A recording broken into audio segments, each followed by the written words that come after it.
जय श्री कृष्ण दोस्तों, life style with God में आपका स्वागत है।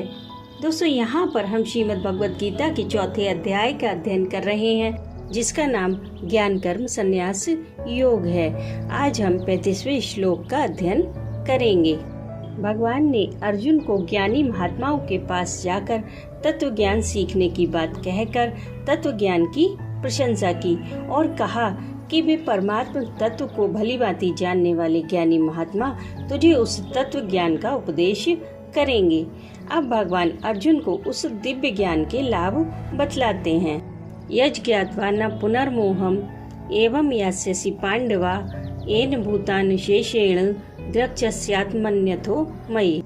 चौथे अध्याय के 35वें श्लोक में भगवान श्री कृष्ण अर्जुन से कहते हैं कि जिसको जानकर फिर तू इस प्रकार मोह को नहीं प्राप्त होगा, तथा हे अर्जुन, जिस ज्ञान के द्वारा तू संपूर्ण भूतों को निशेष भाव से पहले अपने में और पीछे मुझ सच्चिदानंद घन परमात्मा में देखेगा, जिसको जानकर फिर तू इस प्रकार मोह को प्राप्त नहीं होगा।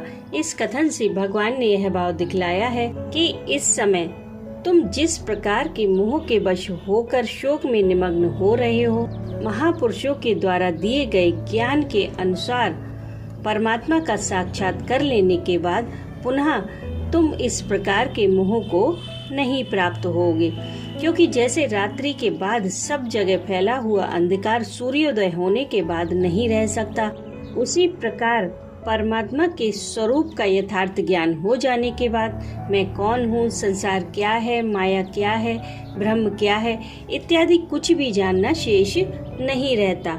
फलतः शरीर को आत्मा समझकर उससे संबंध रखने वाले प्राणियों में और पदार्थों में ममता करना, शरीर की उत्पत्ति विनाश से आत्मा का जन्म मरण समझकर उन सब के संयोग वियोग में दुखी होना तथा अन्य किसी भी निमित्त से राग द्वेष और हर्ष शोक आदि करना मोह जनित विकार जरा से भी नहीं हो सकते, क्योंकि लौकिक सूर्य तो उदय होकर अस्त हो जाता है और उसके अस्त होने पर फिर से अंधकार हो जाता है, परंतु इस ज्ञान का सूर्य एक बार उदय होने के बाद फिर कभी अस्त नहीं होता।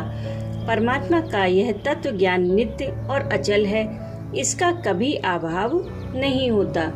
इस कारण परमात्मा का तत्व ज्ञान होने के बाद फिर मोह की उत्पत्ति नहीं हो सकती।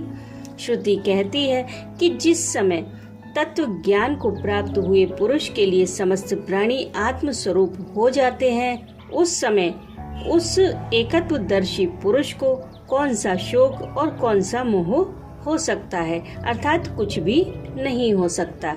अब समझते हैं कि ज्ञान के द्वारा संपूर्ण भूतों को निशेष भाव से आत्मा के अंतर्गत देखना क्या है।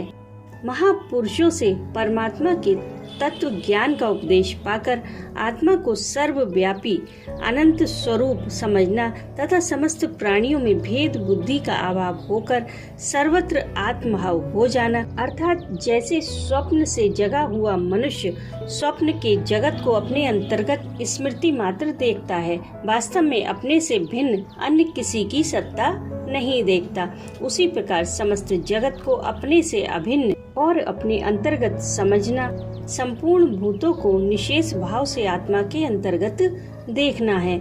इस प्रकार आत्मज्ञान होने के साथ ही मनुष्य के शोक और मोह का सर्वथा अभाव हो जाता है।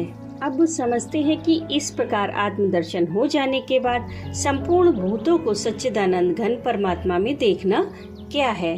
संपूर्ण भूतों को सच्चिदानंद घन परमात्मा में देखना पूर्वोक्त आत्मदर्शन रूप स्थिति का फल है।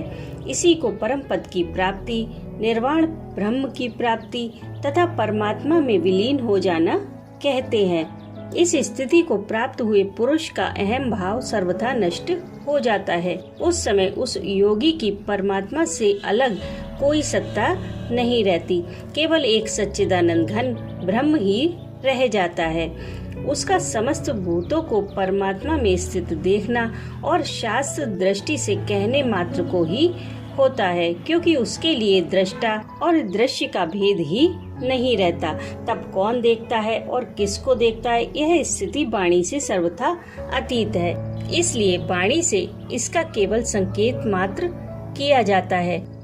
लोक दृष्टि में उस ज्ञानी के जो मन, बुद्धि और शरीर आदि रहते हैं, उनके भावों को लेकर ही ऐसा कहा जाता है कि वह समस्त प्राणियों को सच्चिदानंद घन ब्रह्म में देखता है, क्योंकि उसकी बुद्धि में संपूर्ण जगत जल में बर्फ, आकाश में बादल और स्वर्ण में आभूषणों की भांति ब्रह्म रूप ही हो जाता है।